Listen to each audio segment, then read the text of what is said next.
So we find ourselves today, thanks to you, Lorenzo, in a most amazing setting. We are sitting on the porch of the Villa Margherita Ricordi on the shores of Lake Como. Behind us is the magical village of Bellagio across the lake. And off camera is the home that Giulio Ricordi built in the 1850s and in which Verdi wrote some of La Traviata. Yeah. How did you first come to know of this wonderful house?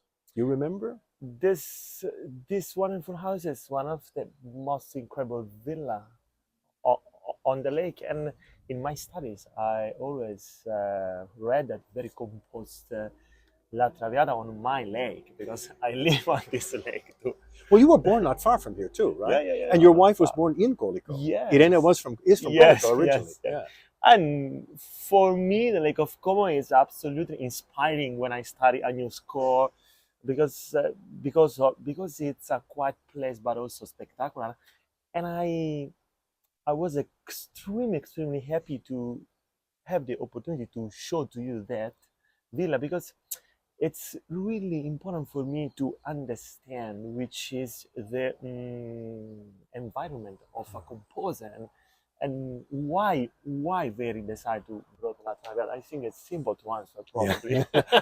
My question is, how could he concentrate enough to write an opera with such an incredible view behind him? Every one of Verdi's operas seems to have its own special set of colors. Yeah. A tinta, as it was called in his time. What for you is the tinta of Traviata? Probably the tinta of Traviata is, I think, the white color, because in this prelude we have only violins, extremely soft, pianissimissimo, and in this prelude there is all the soul and all the pain, all the sickness of Violetta, and I think that is a base color of this opera. It is a really um, mm, intimate color, but of course, it's also an opera of huge other colors. If we think about, I don't know, the concertato, the big concertato, or the Brindisi, there are many colors in this opera in the environment of Violette, but his color is a white color. Addio del passato. We have this always piano dynamic, and what is difficult in La Traviata is to find the sound of Violetta everywhere. Violetta, it seems happy. She seems happy, but it's not absolutely, and we have to find her own color. I think that there's a color of the opera and a color for Violetta. In all of Verdi's mature operas, this one stands out as being extremely personal, about regular people. This is not the jester in the court of the Duke of Mantua. This is not an Ethiopian princess trapped on the banks of the Nile. This is not Falstaff. This is not Otello. This is Violetta Valéry. Normal people.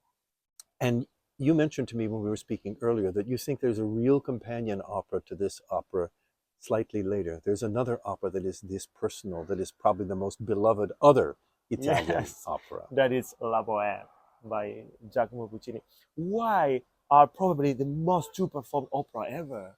Because both speak about us. Because every one of us could be, I don't know, Rodolfo or Mimi or Marcello, Alfredo, for sure. also, for example. Yeah. Or every one of us has his own relation with our father, as Alfredo has with Padre Germano. It's probably easy to understand. But of course, this simplicity that is for me also into the music is the most difficult thing of these two opera, because what can I say about La Bohème and about Traviata? Both are love story. Yes, love story, simple love stories, simple with jealousy, with lots of pain, a death at the end, and the sickness from the beginning of the opera. There are lots of links, and it's quite easy to understand. No, there's no real plot. It's not a real plot. It's simple, but the music that describes this simplicity is absolutely amazing and stunning in both. And what is difficult, as I told before, is to find the exact color for each scene, for each part of the opera. And I think that probably we love this opera because it speaks about us. And you have been conducting Traviata pretty much since the beginning of your career. I think you mentioned it was maybe the first opera you seriously Yeah. studied. So you come back to this opera now after many years of not having conducted it. How do you find something new and something fresh in a score that is so familiar? What do you do in your own study? First of all, when I conduct another opera, I can find and I can compare something. For Mm, example, I conducting Aida, and also Aida, for example, speaks about I don't know Egypt, but it's a love story. Also, also that even now. And the third act of Aida that is it's my favorite. It's simple. mhm, It's simple. It speaks about jealousy about the father and when you understand the late Verdi, the Verdi of Aida, you can better understand the previous Verdi. I think that in a conductor's career, what is absolutely stunning is that when you conduct something, you relate that piece. For example, also Bellini composed La Sonnambula on this lake mm, in a, in a village 15 kilometers from here. No? And what there is in common between the two operas now. And after 6, 7 years that I don't conduct La Traviata, when I open the score, I always, I didn't think about that mm. 6 years ago.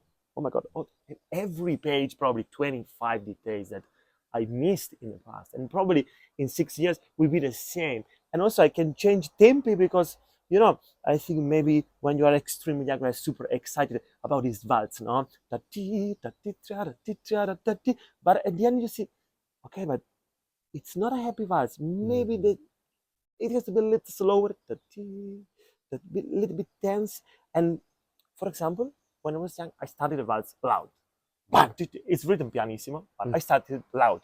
But now I will study waltz pianissimo as it's written.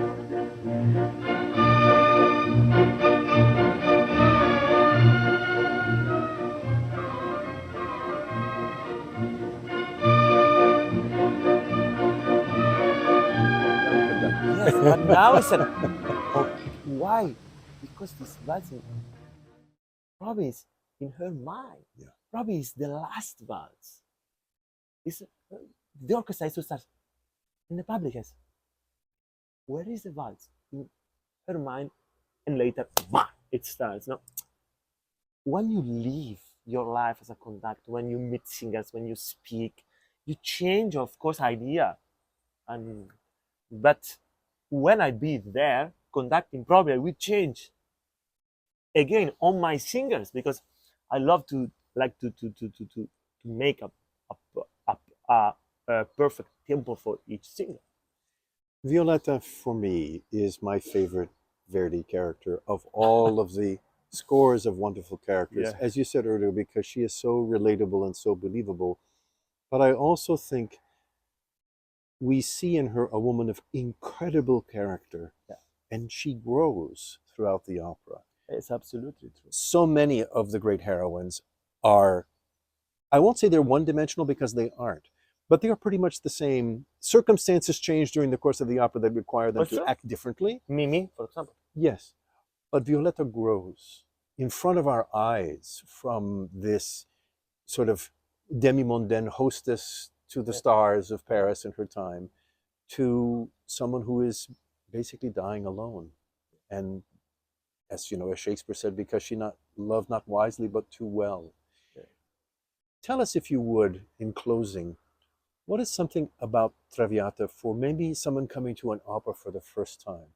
that will attract them? What is one of the essences of the attraction of Traviata for the newcomer? I think everything, because Traviata is an opera that you can appreciate if you studied for 25, 30 years, or if you don't know nothing. Also because the melodies are spectacular. Every melody. If if we think about Di Provincia in Marisol, how beautiful it is, this melody. It's a super simple melody. But for me, the reason, because Traviata is perfect for new audience, is because of its simplicity. Also into the music. Because everyone at the end or the first act could sing the waltz. Maybe someone doesn't understand why, but it's not important. We don't have we can see many rhymes before to understand something. No? But I think that it's absolutely perfect to start with La Traviata or, for example, La Bohème, because these melodies are so huge, and when we listen Amami Alfredo, it's something that hurts you completely. It's simple melody with a scale, nothing nothing special, but I don't know why the simplicity. It hurts me every time. Well, I know it will get us this summer as well. Lorenzo, thank you for bringing us to this most Thank you magical very spot much for where coming here. Verdi walked these hallways and slept in one of these bedrooms and played the piano in the Downstairs here. piano nobile downstairs. Thank you so much. We look forward to having you with us this summer in Cincinnati. For me too. Can't wait. Thank you very much.